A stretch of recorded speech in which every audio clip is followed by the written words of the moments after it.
मित्रों, जैसे दिन के बाद रात होना निश्चित है, ठीक उसी प्रकार ये भी निश्चित है कि जिसने भी मृत्युलोक में जन्म लिया है उसे एक न एक दिन मरना अवश्य ही है। यह कथन बागेश्वर धाम के सरकार ने अपनी कथा में बताया है कि अर्थात वे कहते हैं कि इस संसार में यदि कोई सत्य है तो वो है प्राणी की मृत्यु। फिर भी कुछ लोग ऐसे होते हैं जो इस सच्चाई को स्वीकार करना नहीं चाहते। खैर, आप सभी ने देखा होगा कि हिंदू धर्म में मृत्यु के बाद शरीर को जलाया जाता है। साथ ही आपने ये भी देखा होगा कि अगर किसी की मृत्यु सूर्यास्त के बाद होती है तो उसका अंतिम संस्कार अगले दिन किया जाता है, रात को नहीं। ऐसे में आपने गौर किया होगा कि किसी परिवार में किसी की मृत्यु शाम के बाद होती है तो उसके शरीर को अकेला नहीं छोड़ा जाता,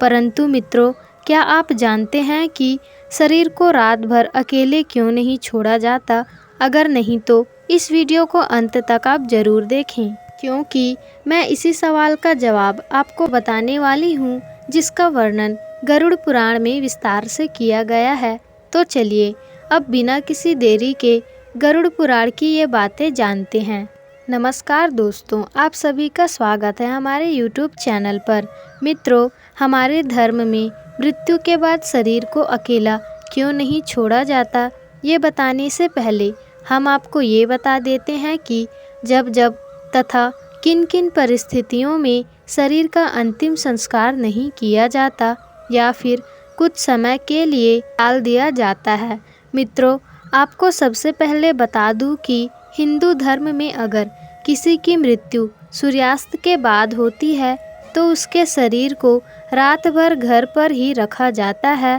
और अगले दिन उसका अंतिम संस्कार किया जाता है। इसके अलावा अगर किसी की मृत्यु पंचक समय में होती है तो उसके शरीर को भी कुछ समय के लिए घर पर ही रखा जाता है और जब पंचक काल समाप्त हो जाता है उसके बाद ही उसका अंतिम संस्कार किया जाता है, क्योंकि गरुड़ पुराण में बताया गया है कि अगर सूर्यास्त के बाद अथवा पंचक के समय में किसी मृत शरीर का अंतिम संस्कार किया जाए तो उसे मोक्ष की प्राप्ति नहीं होती। इसलिए अगर कोई रात में मर जाए तो ऐसी स्थिति में लाश को लेकर शमशान घाट में लेकर नहीं जाते और लाश को घर में ही रखा जाता है। सुबह होने का इंतजार किया जाता है और ऐसे में मृत शरीर को एक पल के लिए भी अकेला नहीं छोड़ा जाता तथा हमेशा कोई न कोई व्यक्ति रखवाली के लिए मौजूद रहता है।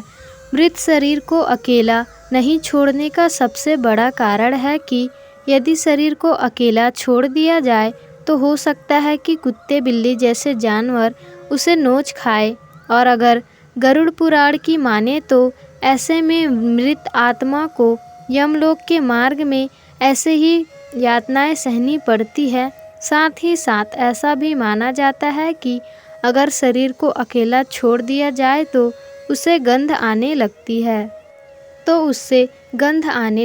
है। ऐसे में ज़रूरी हो जाता है कि वहाँ कोई न कोई व्यक्ति बैठा रहे और धूप या अगरबत्ती शरीर के चारों तरफ जला दे, ताकि शरीर से आने वाली बदबू चारों ओर ना फैले। गरुड़ पुराण के अनुसार भगवान विष्णु गरुड़ जी के पूछने पर कहते हैं कि पक्षीराज, इन्हें सब के अलावा किसी की मृत्यु हो जाती है तो और उसकी कोई भी संतान नहीं है, ऐसे समय पर भी शरीर को घर पर ही रखा जा सकता है जब तक कि उसका पुत्र या पुत्री ना आ जाए, क्योंकि जब खुद की संतान मृत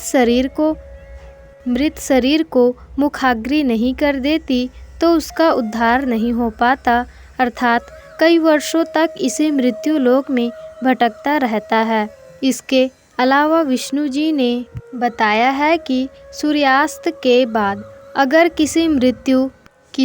मृत शरीर को जला दिया जाए, अर्थात उसका अंतिम संस्कार कर दिया जाए, तो वे मृत आत्मा असुर, दानव अथवा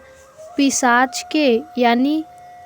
के योनि में जन्म लेती है, जहां उसे कई तरह के कष्ट सहने पड़ते हैं और यही वजह है कि हिंदू धर्म में रात को अंतिम संस्कार करने से सख्त मना किया गया है। आगे विष्णु जी बताते हैं कि रात में मृत शरीर को अकेला छोड़ दिया जाए तो उस शरीर में आसपास भटक रही दुर्गंध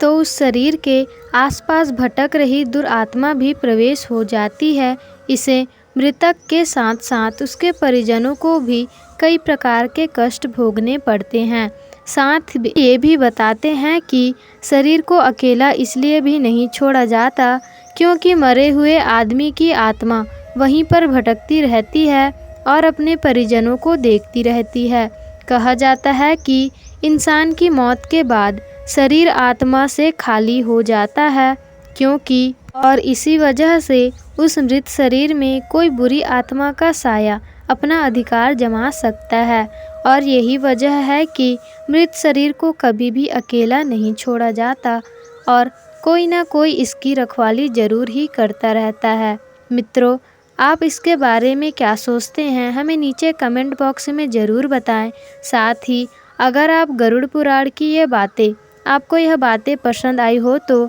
इसे ज़्यादा से ज़्यादा वीडियो को शेयर करें और वीडियो पसंद आई हो तो वीडियो को लाइक शेयर कमेंट्स और चैनल को सब्सक्राइब जरूर कीजिए।